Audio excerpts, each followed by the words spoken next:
Assalamu alaikum. Dear student, today I will discuss about complex tissue, in particular xylem. SSC Biology for English version students, second chapter, cells and tissues of organism. চলো আজকে কথা না বাড়িয়ে আমরা আমাদের complex tissue এবং xylem নিয়ে আলোচনা শুরু করি। Complex tissue. Tissue composed of more than one type of cell is called complex tissue. সাধারণত কমপ্লেক্স টিস্যু হচ্ছে ওয়ান টাইপ অফ সেলের থেকেও বেশি, মানে এক ধরনের সেল না, সেলের টাইপ হচ্ছে ভিন্ন, এরকম সেল নিয়ে গঠিত টিস্যু হচ্ছে মূলত কি complex tissue. Complex tissue conducts water, minerals and prepared food. অর্থাৎ কমপ্লেক্স টিস্যু সাধারণত পরিবহন করে পানি, খনিজ লবণ এবং খাদ্য প্রস্তুত করে। And this is why they are also called conducting tissue. আর এই কারণে কমপ্লেক্স টিস্যুকে সাধারণত পরিবহন টিস্যু বলা হয়। They can be grouped into two types, xylem and phloem. অর্থাৎ কমপ্লেক্স টিস্যু হচ্ছে দুই প্রকার, একটা হচ্ছে জাইলেম আর একটা হচ্ছে phloem. Xylem and phloem together from conducting structure of the vascular bundle. অর্থাৎ জাইলেম অ্যান্ড প্লোয়েম মিলে একত্রিত conducting structure of vascular bundle, অর্থাৎ পরিবহন টিস্যুর মানে তন্ত্র গঠন করে বা ভাস্কুলার বান্ডল গঠন করে। আর ভাস্কুলার বান্ডল কি? A vascular bundle is a tube-like structure in plants that carries water and food, like a plant's transport system. সাধারণত একটা ভাস্কুলার বান্ডল হচ্ছে টিউবের মতো স্ট্রাকচার, যেখানে একটা প্ল্যান্ট সাধারণত কি করে, ট্রান্সপোর্ট করে কি ওয়াটার অ্যান্ড ফুড। কমপ্লেক্স টিস্যুর যে দুইটা টাইপসের মধ্যে একটা হচ্ছে xylem. There are two types of xylem, primary and secondary. অর্থাৎ primary xylem and secondary xylem. Xylem developed during primary growth from the procambium is called primary xylem. অর্থাৎ primary xylem হচ্ছে সাধারণত প্রাইমারি গ্রোথ যখন হয় তখন procambium থেকে উৎপত্তি হওয়া যে জাইলেম তার নাম হচ্ছে কি প্রাইমারি জাইলেম। এখন কথা হচ্ছে প্রাইমারি গ্রোথটা আসলে কি? অর্থাৎ উদ্ভিদ যখন ধীরে ধীরে মানে ডেভেলপমেন্ট ঘটে, ঠিক তখন উদ্ভিদের যে সাধারণত ওয়াইডে না জাস্ট লম্বায় যে মানে যতটুকু গ্রো হয় সেটা হচ্ছে মূলত কি প্রাইমারি গ্রোথ। আরেকটা হচ্ছে প্রোক্যাম্বিয়াম। কি প্রোক্যাম্বিয়াম হচ্ছে যে group of young dividing cells in the plant that later become xylem and phloem, the plants transport tissue. অর্থাৎ প্রোক্যাম্বিয়াম হচ্ছে মানে একেবারে তরুণ আর ডিভাইডিং সেল, যেগুলো সাধারণত পরবর্তীতে কিসে পরিণত হয়, জাইলেম এবং প্লোয়েমে পরিণত হয়। তাহলে প্রোক্যাম্বিয়াম থেকে উৎপত্তি হওয়া সাধারণত প্রাইমারি গ্রোথের সময় যে জাইলেম ডেভেলপড হয় সেগুলো সাধারণত প্রাইমারি জাইলেম। এখন আসি আমরা secondary xylem. So secondary xylem is the xylem grown during secondary growth. এখন সেকেন্ডারি গ্রোথটা কি? সেকেন্ডারি গ্রোথ হচ্ছে প্ল্যান্ট যখন ওয়াইডার মানে ওয়াইড বা প্রশস্ত বা পাশে দিয়ে সাধারণত বৃদ্ধি পায়, ধরিয়ে না, তখন তাদেরকে সেকেন্ডারি গ্রোথ। তো সেকেন্ডারি গ্রোথের সময় সাধারণত যে জাইলেম আসলে কাজ করে বা ভাস্কুলার ক্যাম্বিয়াম থেকে সাধারণত যে সেকেন্ডারি গ্রোথ হয়, সো ওই ধরনের জাইলেমকে সাধারণত সেকেন্ডারি জাইলেম বলে। Primary xylem is of two types, protoxylem and metaxylem. Metaxylem develops after the protoxylem. সাধারণত প্রোটোজাইলেমের পরে মেটাজাইলেম গুলো ডেভেলপ ঘটে, কিন্তু before secondary growth, but secondary গ্রোথের আগে। তার মানে মেটাজাইলেম হচ্ছে প্রোটোজাইলেমের পরে কিন্তু সেকেন্ডারি গ্রোথের আগে। Protoxylem is distinguished by narrow vessels develop from smaller cells. Metaxylem cells are usually larger. সাধারণত মেটাজাইলেমের কোষগুলো হচ্ছে সাধারণত বড়। সো এক্ষেত্রে tracheids, vessels, xylem parenchyma and xylem fibres are the constitutes of xylem. সাধারণত জাইলেমের মানে গঠিত হয় সাধারণত tracheid, vessel, xylem parenchyma and xylem fibre. এই চার ধরনের টিস্যু নিয়ে সাধারণত জাইলেম গঠিত হয়। এই যে বললাম প্রোক্যাম্বিয়ামটা আসলে কি? প্রোক্যাম্বিয়াম হচ্ছে একটি tissue that makes the first xylem and phloem when plant growing upward. সাধারণত যখন একটা প্ল্যান্ট মানে a plant is growing upward, তো প্রথমে যে জাইলেম বা ফ্লোয়েমটা থাকে ওর নাম হচ্ছে প্রোক্যাম্বিয়াম। অর্থাৎ জাইলেম হচ্ছে প্রাথমিক অবস্থায় যে জাইলেম থাকে তার নাম হচ্ছে কি প্রোক্যাম্বিয়াম। আর ভাস্কুলার ক্যাম্বিয়াম কি, এটা হচ্ছে lateral tissue that makes extra xylem phloem to make plant thicker. অর্থাৎ প্ল্যান্টকে আরও সাধারণত থিক করতে বা প্রশস্ত করতে সাধারণত পরবর্তীতে যখন কিছু টিস্যু এক্সট্রা কিছু জাইলেম আর ফ্লোয়েম তৈরি হয় সেগুলো হচ্ছে ভাস্কুলার ক্যাম্বিয়াম। চলো এখন আমরা জানবো যে জাইলেমের যে 4টা প্রকারের মধ্যে ট্রাকিডস নিয়ে। ট্রাকিডস আর elongated cells with slender and sharp ends। অর্থাৎ ট্রাকিড হচ্ছে সাধারণত এই যে সর্পিলাকার সর্পিলাকার অথবা সাধারণত কি হয় স্ল্যান্ডার শার্প, অর্থাৎ তীক্ষ্ণ হয়ে থাকে, দুপাশ তীক্ষ্ণ হয়ে থাকে, যে দুই পাশ হচ্ছে তীক্ষ্ণ। After lignification the lumen may become narrower, and that case transportation of water occurs mainly through the lateral faired pits on their walls। অর্থাৎ আফটার দ্য লেজিফিকেশনের পরে সাধারণত তাদের লুমেনগুলো সাধারণত ন্যারো হয়ে যায়।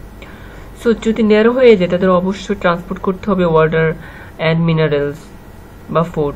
তো এই ক্ষেত্রে তাদের বিকল্প হিসাবে যে পিট থাকে, এই যে ট্রাকিডের এই একটা ট্রাকিড সেল, এই একটা ট্রাকিড সেল, আর এদের মাঝখানে এগুলো হচ্ছে কি পিট, এগুলোকে বলা হয় পিট। বাট এগুলো পিট না, এই যে রাউন্ড কালারের মানে রাউন্ড সার্কেলগুলো সাধারণত পিট না, এগুলো মূলত হচ্ছে মলিকিউল। বাট পিট হচ্ছে এই একটা সেল, এই একটা সেলের মাঝামাঝি অংশটাকে হচ্ছে বলা হয় পিট। সো যখন এগুলা মানে ম্যাচিওর হয়ে যায় তখন দেখা যায় যে লুমেনগুলা বন্ধ হয়ে যায়, তখন সাধারণত পার্শ্বীয় জোড়ার মাধ্যমে বিভিন্ন মানে ওয়াটার অ্যান্ড মিনারেলস ট্রান্সপোর্ট করে থাকে। Thickening of walls is of different types অ্যাসেস। অর্থাৎ থিকেনিং মানে হচ্ছে ওই যে মানে কতটুকু সেই প্রশস্তর উপর ভিত্তি করে,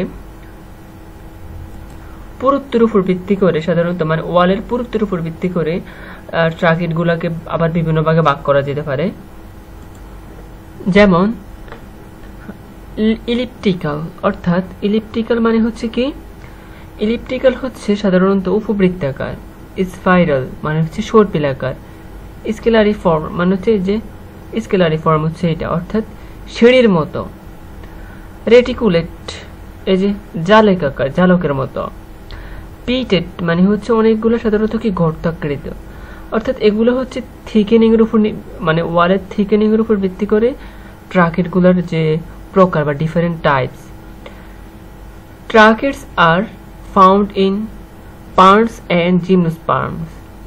সাধারণত পার্নস এন্ড জিমনোস্পার্মে সাধারণত ট্রাকিড দেখা যায়, and also are present in the primary and secondary xylem of angiosperm.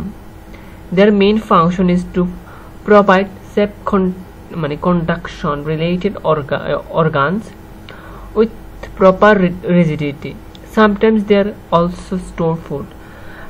তাছাড়া তাদের মেইন ফাংশন হচ্ছে কি করা, ওই যে স্যাপ মানে হচ্ছে কি ওই যে কোষীয় রস, এগুলা কি করা, কন্ডাকশন মানে পরিবহন করা বিভিন্ন ধরনের অঙ্গে, আর প্রপার রিজিডিটি মানে দৃঢ়তা প্রদান করা গাছকে। Sometime they also store food, মাঝে মধ্যে তারা ফুড স্টোর করে থাকে। এখন জানবো vessel. Vessels are short, tubular in structure and are conducted from end to end. অর্থাৎ এটি হচ্ছে ভেসেল। সাধারণত ভেসেলের সাধারণত কোষগুলো হচ্ছে শর্ট, আর এগুলা কোনো ধরনের মানে টিউব থাকে না, টিউব থাকে না বলতে কোনো ধরনের কপার থাকে না, একেবারে টিউবের মতো মনে হয়। Vessel cells develop a long tube when their terminal wall are dissolve. যখন ভেসেলের টার্মিনাল ওয়ালগুলো সাধারণত কি হয়ে যায়, ডিসলভ হয়, তখন সাধারণত এগুলো টিউবের মতো মনে হয় বা দেখায়। This is how narrow continuous channel is developed for upward movement of cells. In their early stage of development, the cells are filled with protoplasm by losing their living character. Eventually, they die by losing protoplasm. With the progression of their growth, vessels work also become differently thickened like trachea, such as scalariform, spiral, elliptical, pitted, etc. অর্থাৎ ভেসেলগুলো সাধারণত কি upward movement করে থাকে এগুলা, অর্থাৎ upward movement বিভিন্ন ধরনের সাধারণত খনিজ লবণ এবং মানে মিনারেলস অ্যান্ড ওয়াটারকে সাধারণত স্যাপ বলে থাকে, এগুলাকে সাধারণত মানে আপওয়ার্ড মুভমেন্ট করে থাকে, অর্থাৎ ওয়ান ডিরেকশনাল করে থাকে। আর আর্লি স্টেজে তাদের যখন ডেভেলপমেন্ট ঘটে তখন তাদের যে প্রোটোপ্লাজম থাকে এগুলা ধীরে ধীরে হারাই ফেলে। আর ভেসেল সাধারণত ভেসেলসের ওয়ালের উপর ভিত্তি করে মানে থিক এন্ডের উপর ভিত্তি করে এদেরকে সাধারণত ট্রাকিটের মতো বিভিন্ন ভাগে বা ডিফারেন্ট টাইপসে ভাগ করা হয়। A vessel is several centimeters long, but they may much longer in tree and creepers. They are found in almost all the parts of angiosperm, অর্থাৎ angiosperm-এর সব পার্টে দেখা যায়। Some advanced membrane of gymnosperms such as Netum contain primary type of vessels. Their main function is to transport water and minerals and to provide the organs with proper rigidity. এই যে same কাজে করে।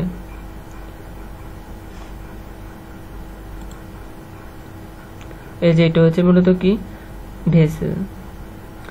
এখন xylem parenchyma, the parenchyma cells, আচ্ছা xylem parenchyma হচ্ছে like parenchyma টিস্যুর মতো, যেটা আমরা পড়ছিলাম সিম্পল টিস্যুতে, যে the parenchyma cells are xylem are call xylem parenchyma are wood parenchyma, অর্থাৎ জাইলেম প্যারেনকাইমাকে আমরা উড প্যারেনকাইমাও বলতে পারি। Their walls may be thick, অবশ্যই তাদের সাধারণত পাতলা হয়ে থাকে, মানে থিক অর থিন, তবে পাতলা হয়, কারণ প্যারেনকাইমার টিস্যুর বৈশিষ্ট্যতে আমরা দেখলাম যে প্যারেনকাইমার টিস্যুর কোষগুলো হচ্ছে সাধারণত পাতলা। The parenchyma cells in the primary xylem have thin walls, but those in secondary xylem are thick-walled. সাধারণত সেকেন্ডারি ওয়াল হলে সেগুলো থিক হয়ে যায়, মানে পুরু হয়, বাট প্রাইমারি অবস্থায় প্রাইমারি সেল হচ্ছে কি পাতলা। তাদের মেইন ফাংশন হচ্ছে স্টোরেজ করা ফুড অ্যান্ড ট্রান্সপোর্টেশন ওয়াটার। দেখো প্যারেনকাইমার টিস্যুর কাজ হচ্ছে মূলত স্টোর করা, সো প্যারেনকাইমার টিস্যুর কাজ হচ্ছে ফুড স্টোর করা, আর যেহেতু এটা জাইলেম তার মানে এদের কাজ হচ্ছে কি ট্রান্সপোর্টেশন, দুইটা কাজ ইজিলি মনে রাখা যায়। কারণ প্যারেনকাইমার টিস্যুর কাজ হচ্ছে কি করা, খাবার সঞ্চয় করে রাখা, আর জাইলেমের কাজ হচ্ছে পরিবহন করা, তো দুইটা একসাথে। এখন xylem fibre, the sclerenchyma cells in the xylem are called xylem fibres are wood fibres. এই যে বললাম না সাধারণত ফাইবার আমরা পড়ছিলাম ইয়াতে সিম্পল টিস্যুতে পড়লাম। স্ক্লেরেনকাইমার টিস্যু হচ্ছে দুই প্রকার, একটা হচ্ছে স্ক্লেরাইড আর একটা হচ্ছে ফাইবার। তো স্ক্লেরেনকাইমার সেলগুলো সাধারণত যে জাইলেম থাকে সেগুলোকে সাধারণত জাইলেম ফাইবার বলা হয় অথবা উড ফাইবার বলে। The ends of this type of cells are tephrates. Mature cells don't contain protoplasm and become dead. These cells provide plants with mechanical support. They are present in the xylem in dicots. Transportation of water and minerals, storage of food, and giving mechanical support, strength to plants their main function. দেখো xylem ফাইবারের যে কাজ এটা মনে রাখা easy, অতটা কঠিন না। কেন বলি, কারণ হচ্ছে এটা ফাইবার, আর ফাইবার হচ্ছে স্ক্লেরেনকাইমা টিস্যু। স্ক্লেরেনকাইমা টিস্যুর হচ্ছে কি কাঠামো গঠন করা, দৃঢ়তা প্রদান করা, মানে রিজিডিটি করা, স্ট্রাকচার করা, মেকানিক্যাল সাপোর্ট দেওয়া, তার উপর হচ্ছে। আর যেহেতু এগুলো সাধারণত ফাইবার রিলেটেড অর্থাৎ প্যারেনকাইমা সিম্পল টিস্যু, অবশ্যই ওদের কাজ হচ্ছে খাবার সঞ্চয় করে রাখা। অন্যদিকে হচ্ছে জাইলেম, তার মানে এদের কাজ হচ্ছে কি ওয়াটার অ্যান্ড মিনারেল ট্রান্সপোর্ট করা। তার মানে এখানে কয়টা জিনিস আছে, এই যে এটুক পর্যন্ত।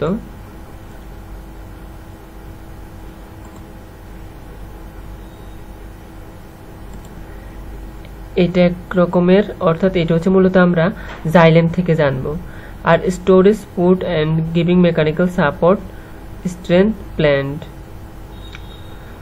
সো এটুকু আমরা জানবো কোথা থেকে, এটুকু আমরা জানবো কোথা থেকে, ওই যে এগুলো হচ্ছে সিম্পল টিস্যু। তার মানে আমরা জাইলেম ফাইবারের কাজগুলো অথবা জাইলেম প্যারেনকাইমার কাজ, তার উপরে ভেসেলের কাজ, ট্রাকিটের কাজ আশা করি তোমরা বুঝছো। কারণ এগুলো আসলে কাজগুলো মুখস্থ করতে হয় না, জাস্ট আমরা প্যারেনকাইমার টিস্যু জানলে আমরা জাইলেম প্যারেনকাইমা সম্পর্কে বলতে পারবো। ফাইবার সম্পর্কে, স্ক্লেরেনকিয়ামের টিস্যুর ফাইবার সম্পর্কে কিছু জানা থাকলে কাজগুলো বলতে পারবো। ট্রাকিডের ভেসেল সম্পর্কেও তো আমি বললাম। সো আশা করি ক্লাসটি তোমরা দেখছো এবং উপকৃত হয়েছো। যদি কোনো ধরনের কোশ্চেন থাকে অবশ্যই জানাবে, কমেন্ট করবে যে আসলে কোন জিনিসটা তোমরা বোঝো না, অথবা এই ধরনের ভিডিও তোমরা কি আরও চাও কি না। যদি চাও অবশ্যই কমেন্ট করে জানাবে। আর সাধারণত সাবস্ক্রাইব করতে তো অবশ্যই ভুলবে না, আর প্লে আইকনটি অল করে রাখবে যাতে করে আমি যখনই আপলোড করি কোনো ভিডিও সাথে সাথে তোমরা পেয়ে যাও। সো ধন্যবাদ সবাইকে এতক্ষণ পর্যন্ত সময় দেওয়ার জন্য। আসসালামু আলাইকুম।